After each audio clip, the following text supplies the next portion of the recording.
And now, stay tuned for the mystery program that is unique among all mystery programs. Because even when you know who's guilty, you always receive a startling surprise at the final curtain. In The Whistler.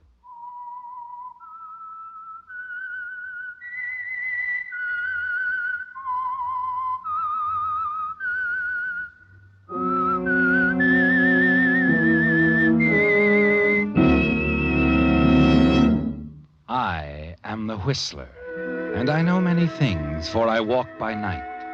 I know many strange tales hidden in the hearts of men and women who have stepped into the shadows. Yes, I know the nameless terrors of which they dare not speak.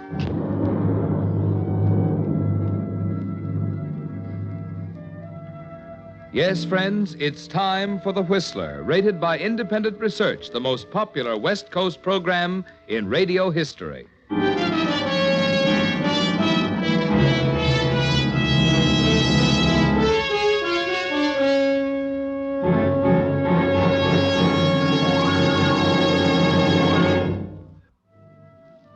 And now, The Whistler's strange story.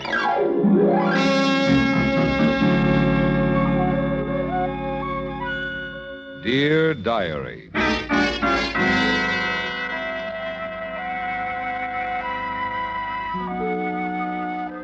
Two lone cars streak through the late Southern California night, south along the coast route toward San Diego.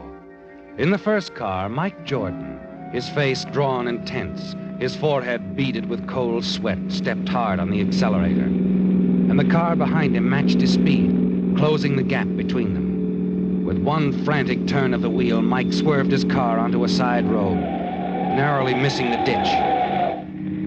But the car behind him had anticipated his move and made the turn after him. And then cut sharply into Mike's car, forcing him off the road.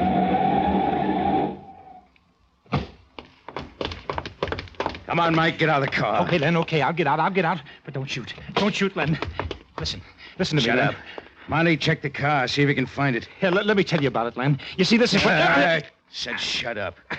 I'd have finished you off right now. What? Run out on me, will you? I was going to come back, Len. Honest, I was. Yeah, I'll bet you were. Find anything, Monty?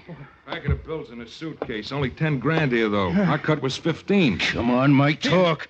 Where's our other 5 grand? It's gone, Len. I had bills. I paid them. You had bills. Why, you... Look, Len, look. I'll get it back for you. Honest, Yeah, I you will. bet you will. If you live long enough. It won't do you any good dead, Len. Make him get the dough. Yeah, maybe you're right. All right, how you going to get it? I don't know.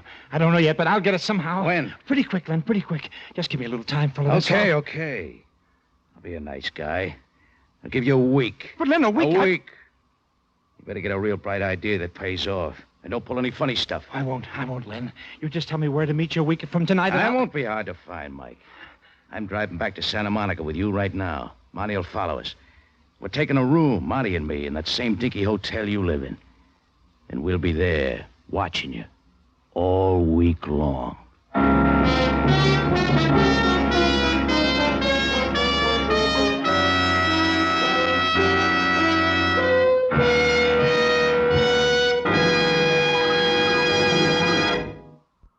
And now, back to the Whistler.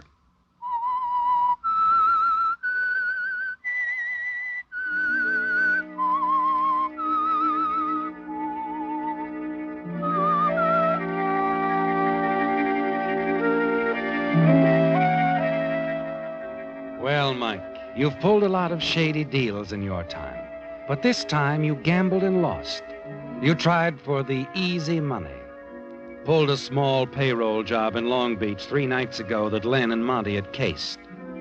You thought you could run out on the split-up with them. But they caught up with you, took the money that was left, and gave you a week to dig up the $5,000 you spent before they overtook you. A week, Mike, with Len and Monty staying in the same cheap Santa Monica hotel where you live, where they can keep an eye on you. Early the next afternoon, you find yourself walking along a path in the park above the beach. Suddenly, a gust of wind catches up a blur of color and wraps it around your head. What the devil? Oh, you stopped. I'm so glad. Stop what? Oh, that's a scarf. My scarf. The wind took it right off my head. And blew it right onto mine. I couldn't figure what it was. Here. Thanks. I hope it didn't frighten you. No, it's okay. Oh, goodness. It's blowing my diary over there on the bench. I'll get it. Oh, no, don't. I'll get it. I'd rather... Yeah, here it is. I'll take it. Okay, you got it. I'm sorry. Thanks for retrieving all my possessions for me. I'd better go now. I'll walk with you, if you don't mind, Anne. Why, no, I don't. How did you know my name? It's engraved very neatly on your diary. Oh, yes. What's the rest of your name? Wilson. Ann Wilson. Oh, it's a nice name. Mine's Mike Jordan. You live here in Santa Monica? Born here. You? I live here now. I was born in Nebraska. Been here long? 6 months yesterday. And every day of it recorded in your diary, huh? Oh, you're laughing at me now. No. But I'm not fooling myself, you know. I'm still a small-town girl. Just as drab and mousy as when I left Nebraska. You're putting words in my mouth. I'm sorry. I shouldn't talk like that. You've been very kind. Thanks again. I turn here. So do I. Where do you live? See, up there on the hill. That big old house with a wall around it. You live there? Why, that's old Silas Mueller's place. You know him. Know him? Who doesn't around here? He was old when I was a kid. We used to climb over those walls, and he'd chase us, waving his cane and threatening to whale the tar out of us. How come you live there? I've worked for him. I'm a practical nurse. He's quite old now and not too well. Old is right. What is he, about 100? He's 83. I feel so sorry for him. He's all alone in the world. No one ever comes to visit him, except his doctor. And he doesn't come very often. Mr. Mueller says he doesn't like to spend money on doctors. From what I hear, he doesn't like to spend money, period. They say he gave up trusting banks a long time ago. Keeps his money around the house somewhere so he can count it every so often. You ever seen him counting it? I know. No, of course I haven't. What a really silly thing to say. Yeah, I guess it was, wasn't it? Well, Ann, maybe I'll come by and see you sometime. Oh, I'd rather you didn't. I mean, Huh? well, not there at the house anyway. But I usually come down to the park and bring my lunch at noon, and sometimes before dinner I walk along the beach. Okay, Ann. Maybe I'll catch up with you again.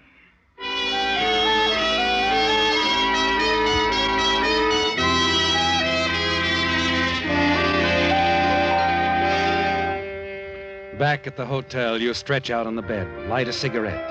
You have plenty to think about, haven't you, Mike? Len, Monty, the $5,000 they expect you to pay back within a week. But you keep thinking about Ann Wilson. The way she started when you suggested that old Silas Mueller kept his money right there in the old house where she works. You're sure you were right, aren't you, Mike? Sure that Ann knows the money is there. Odd, isn't it? An hour ago, you were groping for a solution, a place to get the money. And now, quite by accident, you've met Ann Wilson, probably the most innocent girl in the world. And she may lead you to that money.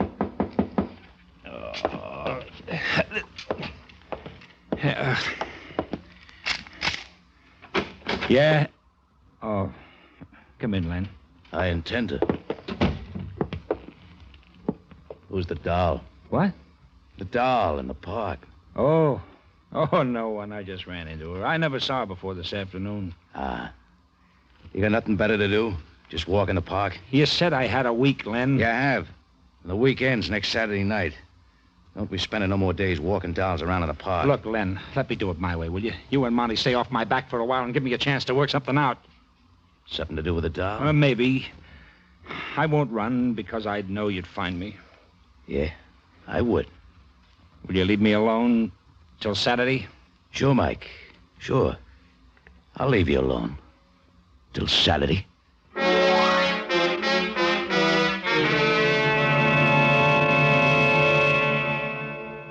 There isn't much time, is there, Mike? And it's a long chance you've got to take, but it's your only chance. If old Silas Mueller does keep his money in his ancient house where Ann Wilson works, then you and Ann must become good friends. Good friends, in a hurry. Late that same afternoon, you walked a few blocks down to the beach. You see Ann standing almost at the edge of the surf, watching the brilliant sunset.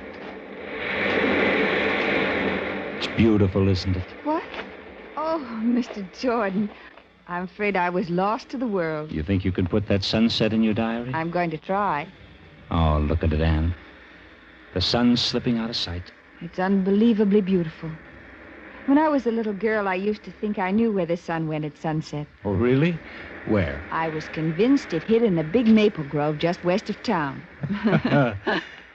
Anne, I want you to believe me. I thought about you all afternoon. Why, Mr. Jordan. Oh, can it be Mike? Just Anne and Mike? Why, yes, I guess it can. Mike. Good. At first, I thought it was silly the way I was thinking about you. I just met you, talked to you a few minutes, but I couldn't get you out of my mind. And can you believe that? Yes. Yes, Mike, I can believe that.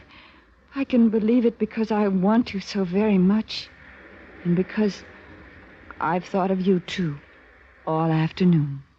Good thoughts, I hope. Good thoughts. I'm glad. Oh, my, look at the time. Mr. Mueller will be furious if dinner's not on time. Will it take you long to fix it? Oh, Martha does that, the housekeeper. But Mr. Mueller likes to have me bring him his tray and then eat with him. Poor old man. I'm the only company he has. Lucky old man with you for a dinner partner. Well, I really must go now, Mike. All right. I'll walk with you. Do you ever get a night off, Anne? After dinner's over, I do. I almost never go out, but I can. Mr. Mueller goes to sleep right after dinner. About 8:30? Uh-huh. Will you meet me at the corner south of you tonight at 8:30? Oh, Mike, I'd love to.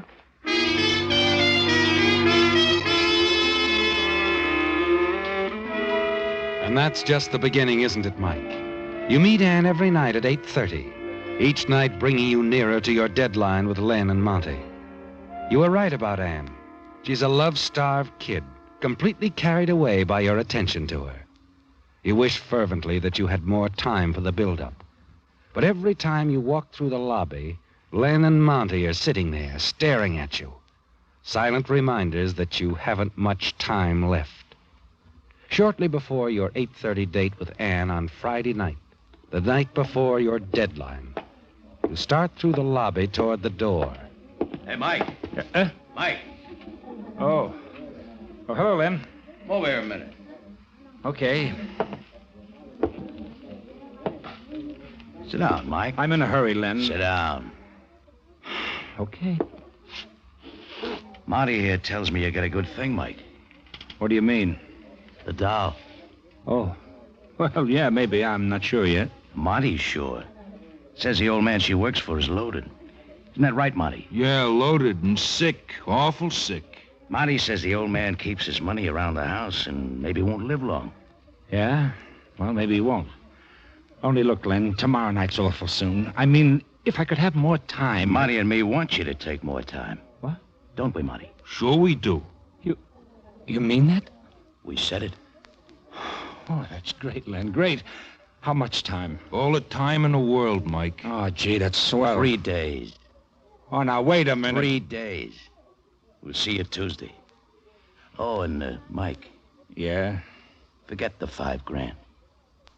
What? Forget the $5,000. Make it 20.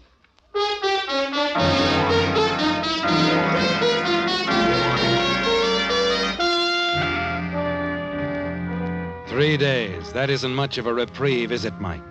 And now Len and Monty want $20,000 instead of $5,000. You're desperate by the time you pick up Anne at your regular meeting place and drive to the spot on the beach that's become your nightly rendezvous. Mike, what's wrong? If I've done something, I'm so sorry. You haven't done anything, Anne. Oh, I'll be all right in a little while. Just talk to me, huh? Anything at all, but just talk. All right, Mike, I'll talk. I'll talk to you like I talked to you in my diary. They're for lonely people, Mike. Diaries. Are you lonely, Anne? No, not anymore. But I was. All my life I was lonely till I found you. No one to talk to. No one who'd understand. That's why I got a diary.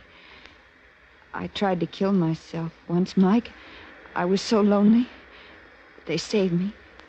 Brought me back to the loneliness. And I never understood why. Until I met you. Less than a week ago. In time, but not in my heart. Oh, Mike, I've waited for you so long. Anne. Put that in your diary, darling. I'll be glad to. Oh, Anne. Anne, I love you. But I haven't any money, any job, and I want to marry you. Marry me? Oh, Mike. I can't marry you without money. Lots of it. But why, Mike? All I want is you. I'm used to money. Lots of it. I made it, spent it. There's more money in the world. I want it for us, Anne. Is it so important, Mike? Money? It isn't to me. It is to me. It is to lots of people. Old Silas Mueller, he thinks it's so important he won't even spend it. He just looks at it, feels it. He's going to die soon, and he won't part with any of it. So he dies. Who gets it? He's got no one in the world. Oh, it would mean everything to us, Anne. Mike, we couldn't. We're not thieves. Then you do know where it is. You've seen him with it, haven't you? You know where he keeps it. Mike, my arm. You do Please, know. You're hurting you me. do know. You do. Yes. Yes, I saw him. I wasn't spying. It was an accident. I went away quickly, and he didn't see me. Did you tell anyone? No, of course not. Oh, good. Mike, please take me home In now. a minute, darling. Oh, Anne. Oh, I meant what I said. I do want money for you. But before I can even think about that, I need money, Anne. I have debts, big debts. I was ill, Anne, a long time. It was expensive. Oh, Mike, I'm sorry. I didn't know. I didn't want you to. But, well, you know now. I'm glad you told me, Mike. It makes all the difference in the world.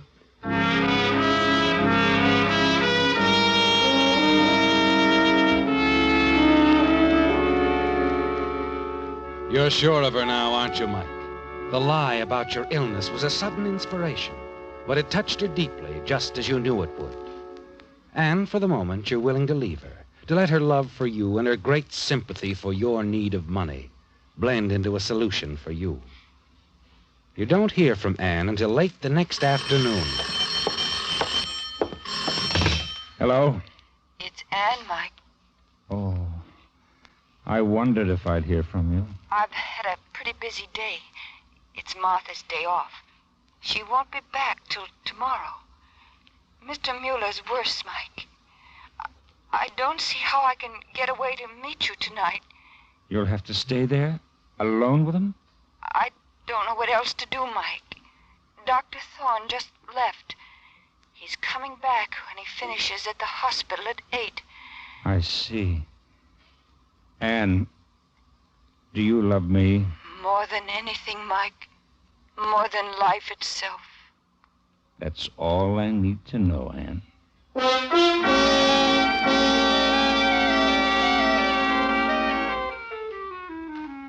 It's a perfect setup, isn't it, Mike? Anne, loyal, simple Anne, alone with old Silas Mueller. By 7:30 that night, you're standing on the patio below Silas Mueller's darkened bedroom. You see Anne seated at a desk in the living room, her back to you, writing. Noiselessly, you climb up the trellis to the balcony leading off Silas Mueller's room. The French doors are ajar, obviously for ventilation. Inside, you slip on your driving gloves. A dim wall light burns on the far side of the room, and you can see the outlines of the old man's form in the bed. He's breathing heavily. Quickly, you move to the bed, hold the pillow over his face. It didn't take long. He was very weak. You cross the room, open the door, and step out into the hall. And as you turn toward the stair... I was afraid you'd come tonight. Anne, for the love of heaven, don't scream. He's dead, isn't he? You've killed him. Anne, it was for us. There was no other way. You must believe that. What's that? The doorbell. That must be Dr. Thorne. And you won't say anything? No, Mike. I won't. I won't say anything. The next door down, my room. Go in there and wait.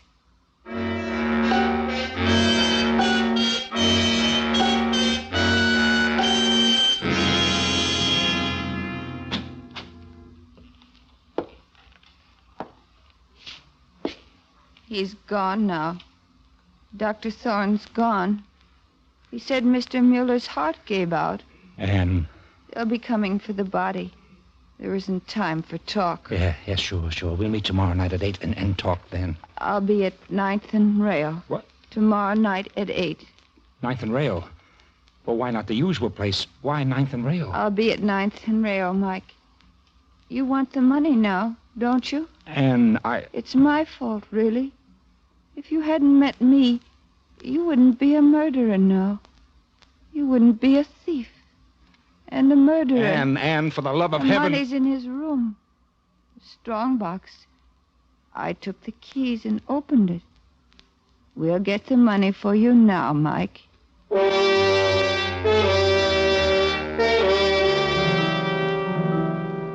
You follow Anne back to Silas Mueller's room, observing her closely. She's dangerous to you now, isn't she, Mike? Her dull, lifeless manner, the mechanical way she thinks and moves. It's shock, isn't it? You're sure she'll break soon, pour out the whole story to the police. Her honesty will demand that. The money's in neat packets, 10s, 20s, 100s. It's a fortune. Anne doesn't even look as you take it. She turns, walks mechanically out into the hall. The hall at the head of the stairs. You follow her. And as you see her at the top of the first step, you know what you must do.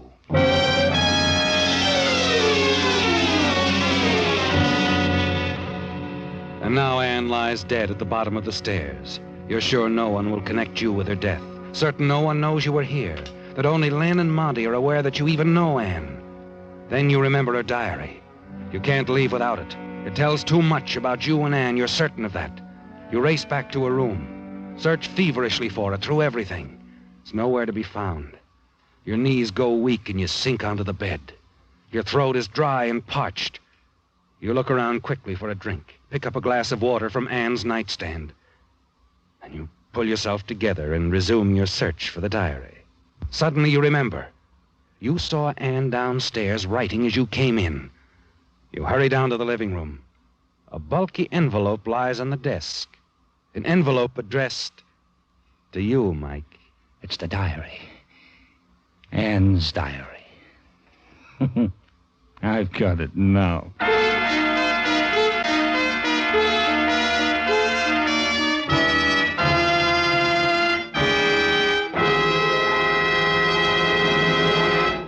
The Whistler will return in just a moment with the strange ending to tonight's story. And now back to the Whistler.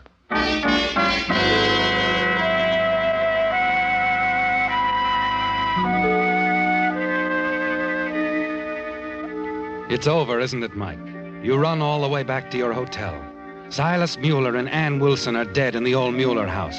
And you have his money and Ann's diary. You're sure you're in the clear, that no one can possibly connect you with the crimes. Len and Monty will know. But they're only interested in their $20,000 split. You're out of breath, perspiring freely when you get on the elevator back in your hotel. Hi, Mr. Jordan. You look all in. Yeah, Johnny, I'm tired. Say, how come you're on tonight, Johnny? You're the day boy, aren't you? Yeah, I changed with Bill today. I had to go to a funeral. My aunt's at the 9th and Rayo. 9th and Rail? Oh, what do you mean? Funeral parlor there, Wortham's. Funeral parlor? You sure it's at 9th and Rail? Sure, I'm sure. Wasn't I there? Your floor, Mr. Jordan. Huh? Oh, sure. Yeah, thanks. Huh. Yeah, meet me at 9th and Rail. I'm sure she said that. Oh, the diary. I gotta sit down and read it. Huh. The last page, it's addressed to me. Why?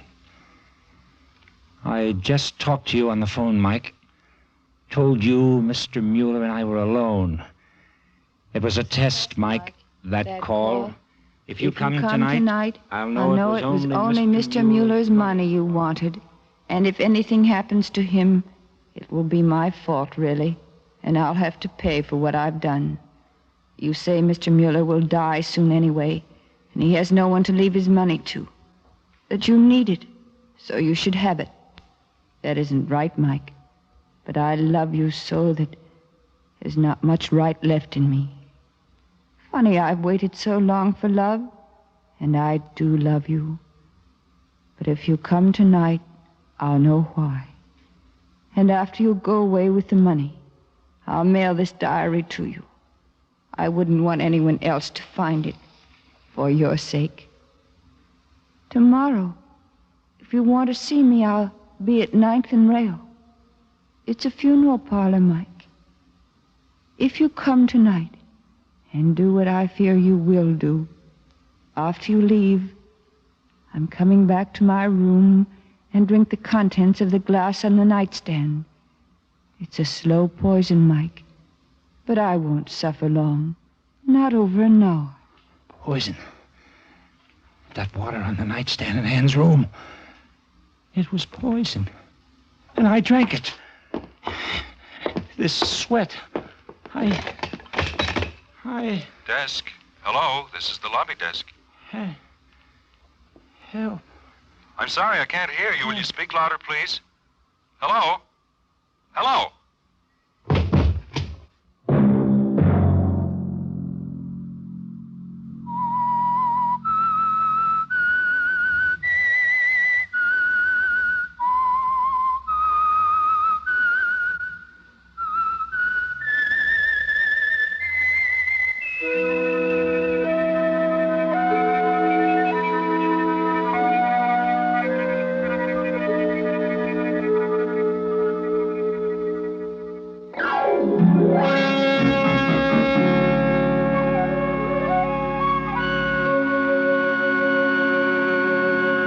Music for The Whistler, composed and conducted by Wilbur Hatch, and is the property of Herman Music Incorporated, ASCAP, Hollywood, California. Broadcast rights granted solely to Audio Arts Productions, La Mirada, California.